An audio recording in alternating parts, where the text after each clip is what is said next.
प्रियंका गांधी वाड्रा के लखनऊ दौरे पर डिप्टी सीएम ने कटाक्ष किया है। प्रियंका के दौरे पर डिप्टी सीएम केशव प्रसाद मौर्य ने कहा है कि 2022 में भी कांग्रेस का 2017 जैसा हाल होगा। विपक्षी दलों पर केशव मौर्य ने निशाना साधा है और प्रियंका गांधी को लेकर उन्होंने ये बात कही। कुछ भी कर ले, यात्रा निकाल ले, बैठक कर ले, किसी के साथ अपना एजेंडा तय कर ले, लेकिन मैं मानता हूं कि 2017 भी दोहराने की स्थिति में कांग्रेस उत्तर प्रदेश में नहीं है। भारतीय जनता पार्टी जो 2017 में थी वही 2022 में, बल्कि उससे भी बेहतर स्थिति में हम रहे। सपा बसपा कांग्रेस अगर ये 2017 दोहरा पाएंगे तो मैं शायद समझूंगा कि इन्होंने बहुत बड़ी उपलब्धि हासिल की।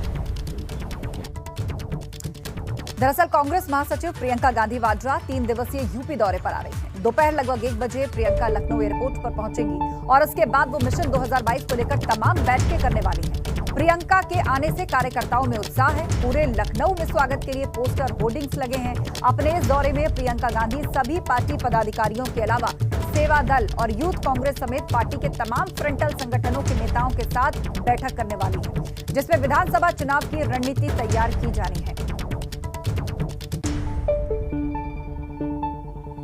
सीधे आपको लिए चलते हैं, हमारे सहयोगी विवेक त्रिपाठी हमारे साथ लाइव जुड़ रहे हैं। विवेक, लखनऊ आ रही हैं प्रियंका गांधी वाड्रा 3 दिन के दौरे पर, और इन 3 दिनों के दौरान किस तरह की बैठकें और क्या मंथन कांग्रेस पार्टी के भीतर होने जा रहा है?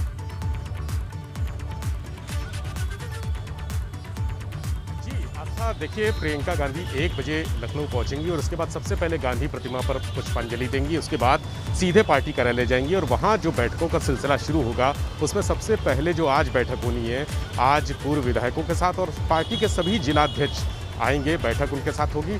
उसमें रणनीति तय की जाएगी कि 2022 के विधानसभा चुनाव में कांग्रेस को किस तरह से पुनर्जीवित किया जाए, क्योंकि आपको बता दें कि कांग्रेस ऐसा संगठन है जो कई साल से निष्क्रिय है और यूपी में बहुत खराब स्थिति में पहुंच चुका है। पंचायत चुनाव को अगर हम देखें या निकाय चुनाव को देखें, जो भी चुनाव जिस स्तर पे हुए हैं उसमें कांग्रेस का जो निचले स्तर का जो सहभागिता होती है वो बिल्कुल नहीं है। पंचायत चुनाव में भी इस तरह की सहभागिता नहीं थी और संगठन को लेकर संगठन की मजबूती को लेकर पूरा उनका फोकस रहेगा, क्योंकि संगठन कांग्रेस का बहुत कमज़ोर है। अगर हम अन्य दलों को देखें तो वो संगठन के रूप में काफ़ी सक्षम है, मजबूत है, लेकिन कांग्रेस में संगठन केवल नाम का है। यहाँ पर निचले स्तर के कार्यकर्ताओं की फौज नहीं है। शायद यही वजह है कि प्रियंका गांधी ने या कांग्रेस के जो बड़े लीडर हैं उन्होंने पंचायत चुनाव में सक्रिय भूमिका, सक्रिय हिस्सेदारी नहीं निभाई, लेकिन संगठन को मजबूत करके 2022 की विधानसभा चुनाव में किस तरह से रणनीति करनी है, कैसे चुनाव लड़ना है, कितनी सीटों पर चुनाव लड़ना है, क्योंकि 403 कई बार ऐसा होता है कि कांग्रेस के पास 403 सीटों के लिए प्रत्याशी ही नहीं होते हैं।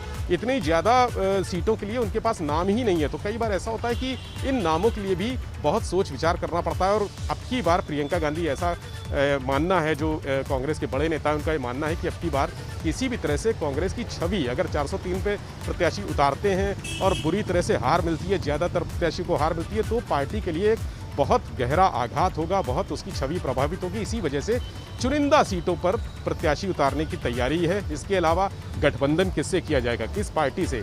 गठबंधन का इतिहास भी बहुत खराब रहा है कांग्रेस के साथ। समाजवादी पार्टी से जो गठबंधन था वो पूरी तरह से असफल साबित हुआ था। उसको लेकर तमाम जो समीकरण है वो बिगड़े हैं। समाजवादी पार्टी से, बसपा से गठबंधन का भी कोई स्थिति नज़र नहीं आ रही है। जो छोटे दल हैं और जिस तरह से छोटे छोटे दलों ने अपने आप को एक सूत्र में पिरोया है, उससे गठबंधन हो सकता है। कुछ जो क्षेत्रीय दल हैं, जो जाति के आधार पर जो नए दल अभी बने हैं, उनसे गठबंधन हो सकता है, ऐसी चर्चा है। तो आज इन सब चीज़ों को लेकर चर्चा होगी कि किसके साथ गठबंधन करना सबसे मुफीद रहेगा और कितनी सीटों पर चुनाव लड़ा जाए, ये तय करना होगा। और उन चुनाव के लिए कौन कौन से चेहरे होंगे, क्योंकि प्रियंका गांधी की छवि और कांग्रेस की छवि पूरी इस 2022 के विधानसभा पर तय होनी है कि आगे किस तरह से कांग्रेस पार्टी आगे जाएगी। ये प्रदेश के अलावा और ये केंद्र के अलावा भी राहुल गांधी के लिए भी यहाँ का जो चुनाव परिणाम होगा वो बहुत मदद करेगा आगे। जो जिस तरह से लोकसभा चुनाव होने हैं जब होंगे, तो वो भी इस छवि का असर, जो यहाँ पर परिणाम होंगे उसका असर लोकसभा चुनाव में पड़ेगा। तो प्रियंका गांधी आज बैठक करेंगी, कल उनकी जो संगठन के बड़े पदाधिकारी हैं, सेवा दल, बिल्कुल, और 3 दिनों तक उत्तर प्रदेश में रुक के यही मंथन होगा कि कैसे पार्टी की खोई हुई जमीन को एक बार फिर से पाने की कोशिश की जाए, कैसे पार्टी में जान फूंकी जाए। बहुत शुक्रिया विवेका।